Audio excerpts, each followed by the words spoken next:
향수 어느 살인자의 이야기라는 제목의 소설이 있습니다. 오래전 영화로도 나왔는데 우리에게 존 머시 이야기로 잘 알려진 독일의 소설가 파트리크 쥐스킨트가 쓴 소설입니다. 48개의 언어로 번역이 되어서 이 전 세계적으로 2천만 부 이상 팔린 20세기 들어서 가장 많이 팔린 독일 소설 가운데 하나입니다. 그 내용은 이렇습니다. 1738년 7월 17일 무더운 여름 파리의 음습하고 악취나는 생선 좌판대 밑에서 매독에 걸린 한 젊은 여인이 한 아이를 낳게 됩니다. 그 아이의 이름은 장 바티스트 그르누이입니다. 그르누이는 태어나자마자 생선 내장과 함께 쓰레기 더미에 버려집니다. 그의 어머니는 영아 살인죄로 그레브 광장에서 교수형에 처해졌고 간신히 목숨을 건진 그는 떠돌이 생활을 해야 했습니다. 그러다가 한 수용수에게 넘겨졌지만 그를 맡은 보모들은 며칠만 지나면 한결같이 그를 맡으려 하지 않았습니다. 그 이유는 그가 지나치리만큼 탐욕스럽게 젖을 빨고 무엇보다도 사람이라면 누구나 지녀야 할 냄새가 없다는 것 때문입니다. 결국 그는 수도원에 맡겨집니다. 당시 파리는 너무 심한 악취가 진동하고 있었습니다. 길거리에서는 똥냄새가, 뒷마당에서는 지린내가, 계단에서는 나무 썩는 냄새와 쥐똥 냄새가, 거실에서는 곰팡이 냄새, 침대에서는 땀에 절은 시트의 퀴퀴한 냄새가 나서 도시 전체가 악취로 배어 있었던 것입니다. 그래서 당시 파리에서는 향수 산업이 호황을 누리고 있었습니다. 혐오스러운 분위기 때문에 사람들에게 버림받은 그르누이는 우연히 향수를 만드는 사람의 조수가 됩니다. 그런데 거기에서 그는 천재적인 재능을 가지고 있음을 알게 됩니다. 그것은 바로 이 냄새에 대해서 아주 비상한 반응을 보인다는 겁니다. 아주 예민한 후각을 갖고 태어났기 때문에 어디에 좋은 향수가 있고 어떻게 배합하면 우수한 향수가 나온다는 것을 직감적으로 아는 천재였습니다. 무도장의 아래에서 일하던 어느 날 그는 미세한 향기에 이끌려 그 황홀한 향기를 풍기는 한 처녀를 뒤따라가게 됩니다. 그르누이는 그 향기를 자신의 것으로 만들고 싶어서 그녀를 목졸라 죽이고 맙니다. 이것이 그의 첫 번째 살인이었습니다. 그 후 그는 향수 제조가인 발디니의 제자로 들어가서 향수를 개발해내는 특별한 능력을 발휘합니다.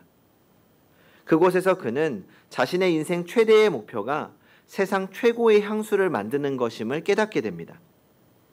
그러나 그의 마음속에 자리 잡은 악마적인 요소로 인해서 이 향기에 대해 더욱 집착하게 됩니다. 이 향수라는 소설은 이율배반적인 거짓된 인간 군상들을 고발하고 있습니다.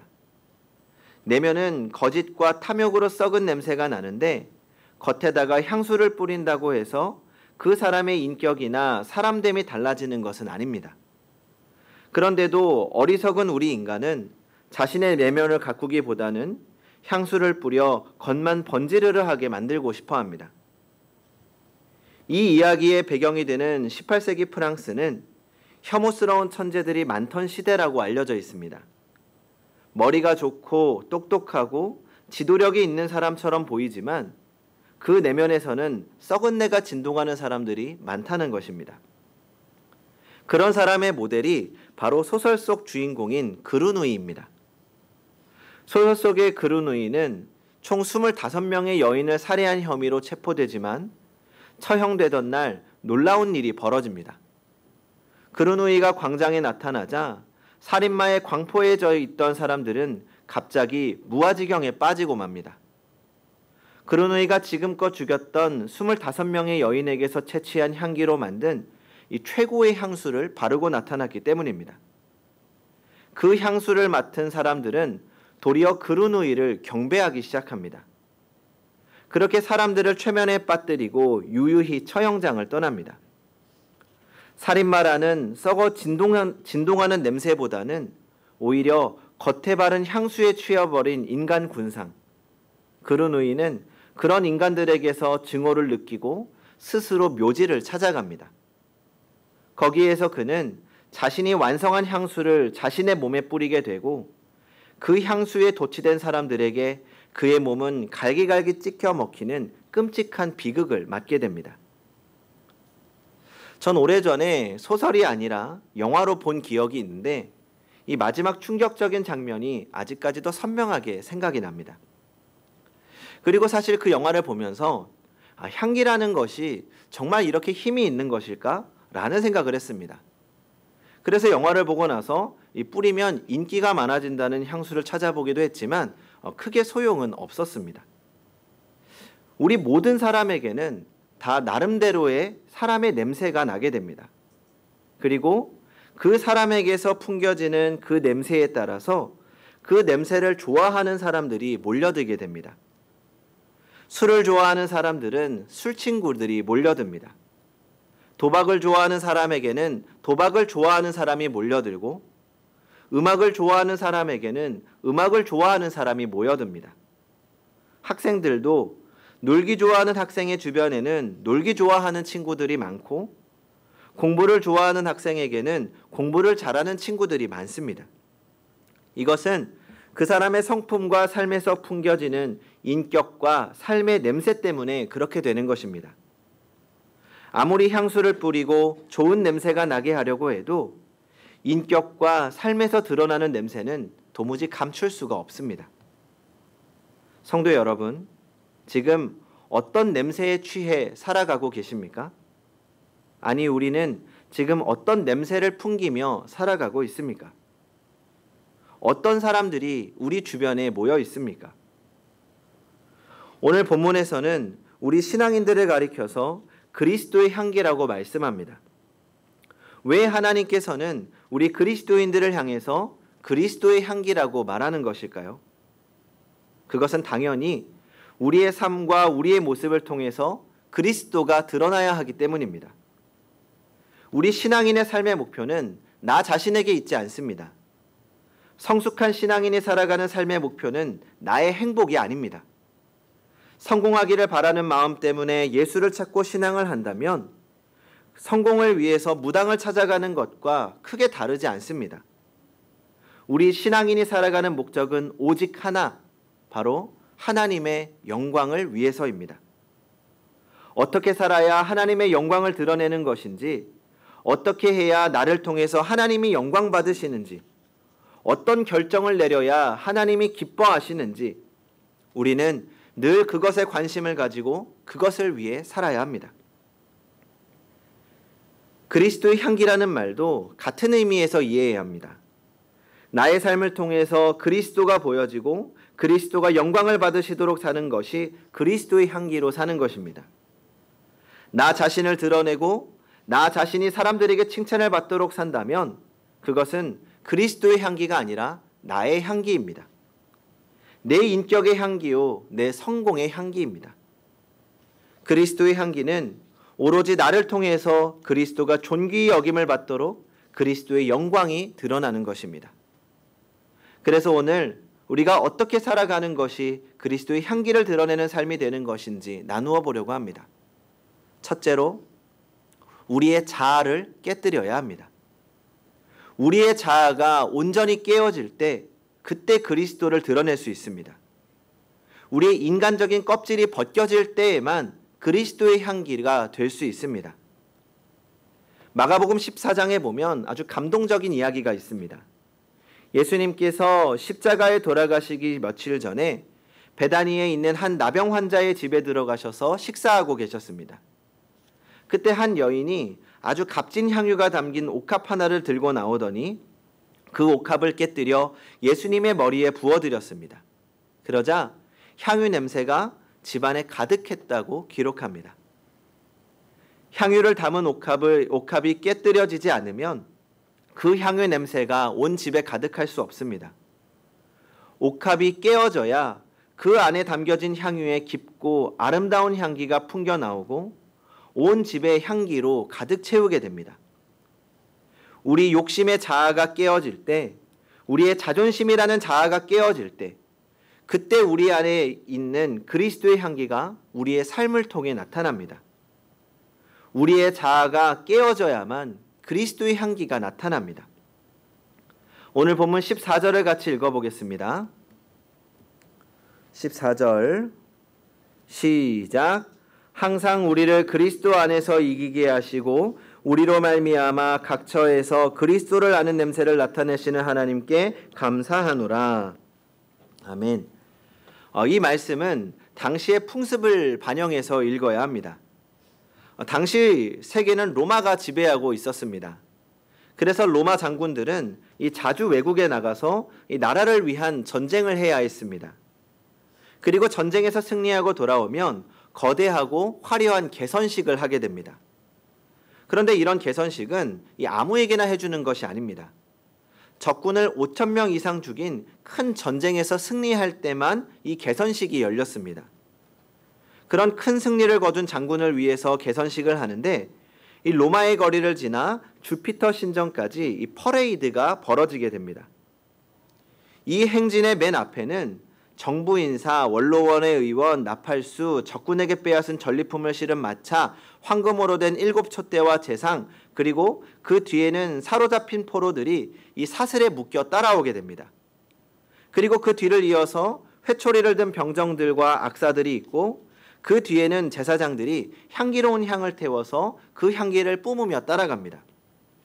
그러면 그 향기가 연기처럼 뒤로 흐르는데 그 연기 속으로 혁혁한 공을 세운 개선 장군이 나타나는 겁니다. 이 개선 장군은 에쿠스라고 불리는 네 마리의 말이 끄는 마차를 타고 번쩍번쩍 빛나는 옷을 입고 나타납니다. 그러니 이 개선 장군 앞에서 향기가 퍼져나가는 것이죠. 그리고 그 뒤에는 함께 싸운 장수와 전사들이 뒤따라옵니다.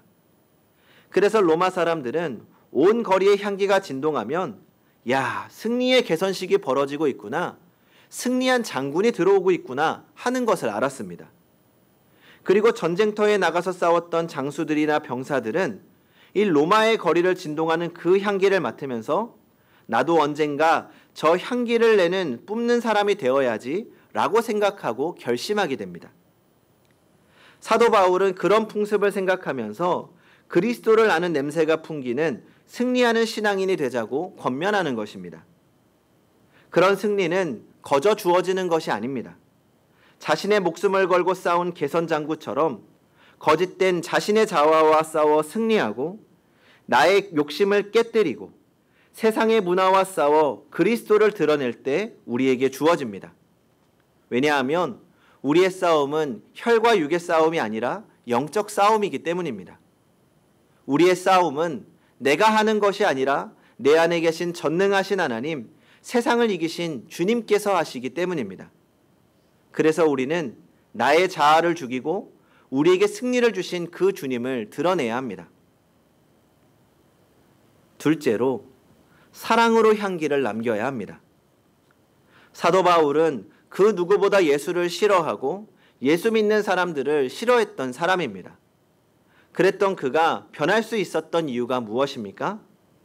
예수 그리스도의 사랑 때문입니다.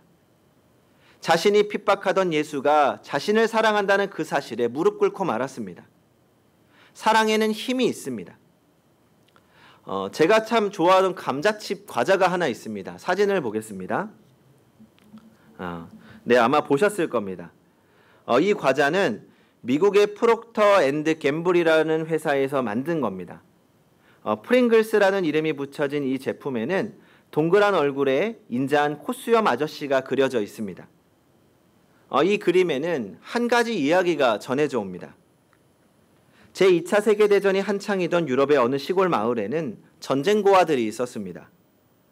아이들은 군부대 주위를 돌아다니면서 군인들이 먹다 남은 찌꺼기를 주워 먹으며 간신히 목숨을 연명하고 살아갔습니다. 하지만 추운 날씨에 배고픔을 달래는 것은 쉽지 않았습니다. 며칠 동안이나 먹을 것을 구하지 못한 고아들은 제비 뽑힌 사람이 군부대 취사실에 들어가서 이 먹을 것을 훔쳐오기로 합니다. 그때 루카시라고 하는 아이가 제비에 뽑히게 되었고 그 아이는 위험을 감수하고 취사실에 숨어 들어갔습니다. 감자와 옥수수 같은 먹을 것 몇 개를 손에 움켜쥐고 이 살금살금 취사실을 빠져나오던 순간 투박스러운 손이 루카 씨의 어깨를 움켜잡았습니다. 루카 씨가 취사병의 손에 붙들리고 만 것입니다. 루카 씨는 이제 붙잡혀 죽도록 매를 맞게 될 거라고 생각하며 잔뜩 겁을 먹고 있었습니다. 그런 루카 씨에게 취사병 아저씨는 오히려 따뜻한 미소를 지어주며 감자 몇 알과 얼마 되진 않지만 이 고기 몇 점을 호주머니에 넣어주었습니다. 루카 씨는 취사병 아저씨에게 몇 번이고 고맙다고 인사를 했고 취사병 아저씨는 그저 미소를 지으며 루카 씨를 바라보고만 있을 뿐이었습니다. 그렇게 둘의 만남이 시작되었습니다. 그 취사병 아저씨는 말을 하지 못하는 언어 장애인이었습니다.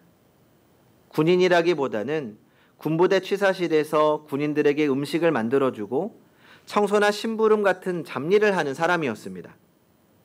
그날 이후로 루카 씨는 배가 고프면 취사실로 몰래 들어갔고 그때마다 취사병 아저씨는 루카 씨에게 먹을 것을 주었습니다.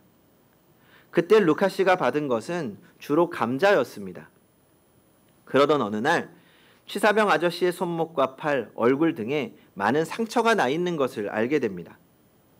왜 상처가 났느냐고 물어보아도 아저씨는 별일 아니라는 듯이 미소만 지어 보였습니다. 나중에서야 루카 씨는 취사병 아저씨의 몸에 왜 그렇게 상처가 많았는지 이유를 알게 됩니다. 그것은 음식물이 조금씩 없어지는 것을 눈치챈 상사가 이 말 못하는 아저씨에게 채찍을 휘둘렀던 것입니다. 이것을 알게 된 루카 씨는 아저씨를 껴안고 아무 말 없이 한참을 울어야 했습니다. 자신에게 먹을 것을 주기 위해 그런 채찍을 맞아야 했다는 것을 잘 알고 있었기 때문입니다. 그런데도 아저씨는 아무 일도 아니라는 듯 루카 씨의 등을 토닥이며 웃어주었습니다. 그러던 어느 날 아저씨가 일하는 부대가 독일군에 의해 포위되었고 고립되어 지원을 받을 수 없는 그 부대는 먹을 음식이 떨어져 가고 있었습니다. 음식이 점점 없어져 가는데도 아저씨는 자신이 먹을 것을 쪼개어 루카 씨에게 나누어 주었습니다. 그런데 얼마 되지 않아 그나마저도 떨어지고 말았습니다. 며칠 후 루카 씨는 취사병 아저씨가 탈영을 했다는 소문을 듣게 됩니다. 놀란 루카 씨는 백방으로 아저씨를 찾아다녔고 수소문 끝에 아저씨가 독일군에게 포로로 잡혀있다는 소식을 듣게 되었습니다. 눈물을 흘리며 아저씨가 잡혀있다는 독일군의 진지로 들어간 루카 씨는 더욱 놀라운 소식을 알게 됩니다.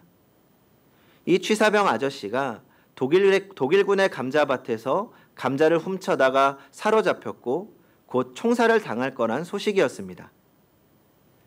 루카 씨는 사형이 집행되는 사형장으로 달려갔습니다. 그가 사형장에 도착했을 즈음에 커다란 총성이 울렸습니다. 그리고 멀리서 취사병 아저씨가 고개를 떨구며 숨을 거두는 장면을 목격해야 했습니다. 취사병 아저씨가 숨을 거두며 고개를 숙이자 그의 머리에 씌워져 있던 모자가 벗겨지며 그 안에서 조그만 감자 4알이 땅에 굴러 떨어졌습니다. 루카 씨는 그 감자 4알을 주워 가슴에 품고 한없이 울었습니다. 취사병 아저씨는 감자 몇 알이라도 루카 씨에게 먹이고 싶어서 목숨을 걸고 독일군 감자밭에 들어간 것입니다. 전쟁고아였던 루카 씨는 성장해서 과자를 만드는 회사를 차리게 되었고 그 취사병 아저씨의 고마운 마음과 미소를 잊을 수가 없어서 이 과자 겉봉지에 인자한 미소를 한 그 아저씨의 그림을 그려놓고 그 아저씨의 이름을 붙였습니다. 그 아저씨의 이름이 프링글스였다고 합니다. 이 이야기는 사실 정확한 역사적 사실은 아닐 수 있습니다. 다만 그런 이야기가 전해져 내려옵니다. 중요한 것은 한 사람의 희생적인 사랑은 그 사랑을 받은 사람의 가슴에 평생 남을 뿐만 아니라 그 이야기를 전해 들은 모든 사람에게 진한 감동을 준다는 것입니다. 우리 사회에 이런 사람들이 많아졌으면 좋겠습니다. 사람들의 마음에 잔잔한 감동을 주는 사람들 말입니다. 우리 그리스도인들이 세상에서 빛과 소금으로 살려면 그런 잔잔한 감동을 주는 향기 나는 삶을 살아야 합니다. 예수님께서 우리를 향해 너희는 세상의 소금이다. 너희는 세상의 빛이다 라고 말씀하셨을 때 예수님의 마음에 바라시는 것도 바로 이런 뜻이었을 것입니다. 소금과 빛의 공통점이 하나 있다면 그것은 자신을 드러내지 않으면서 세상에 유익을 준다는 것이죠. 우리의 삶이 그래야 합니다. 없는 것 같지만 다른 사람에게 유익을 주는 존재로 말입니다. 자신을 드러내지 않고 다른 사람을 섬기고 다른 사람에게 유익을 주는 것, 그로 인하여 하나님께 영광을 돌리는 것, 이것이 바로 향기로운 어느 그리스도인의 삶이 아닐까요? 성도 여러분, 우리 안에 계신 그리스도, 우리의 생명이신 그리스도를 품고 살면서 사랑하며 살아야 합니다. 우리의 자아를 깨뜨려야만 사랑할 수 있습니다. 내가 강하면 내 안에 계신 그리스도가 드러나지 않습니다. 내 자아라는 단단한 껍질이 깨어질 때에만 내 안에 계신 그리스도가 드러납니다. 가시에 찔려 내가 아파할 때 내 삶에서 그리스도의 향기가 드러납니다. 우리는 그리스도인입니다. 그리스도의 사람입니다. 우리 안에 그리스도를 품고 사는 사람들입니다. 그렇다면 내 안에 계신 예수가 나를 통해 세상에 드러나야 하지 않겠습니까? 아름다운 향기로 말입니다. 그렇게 어디에서나 향기로운 어느 그리스도인의 이야기를 만들어가는 성도님들이 되시기 바랍니다. 기도하겠습니다.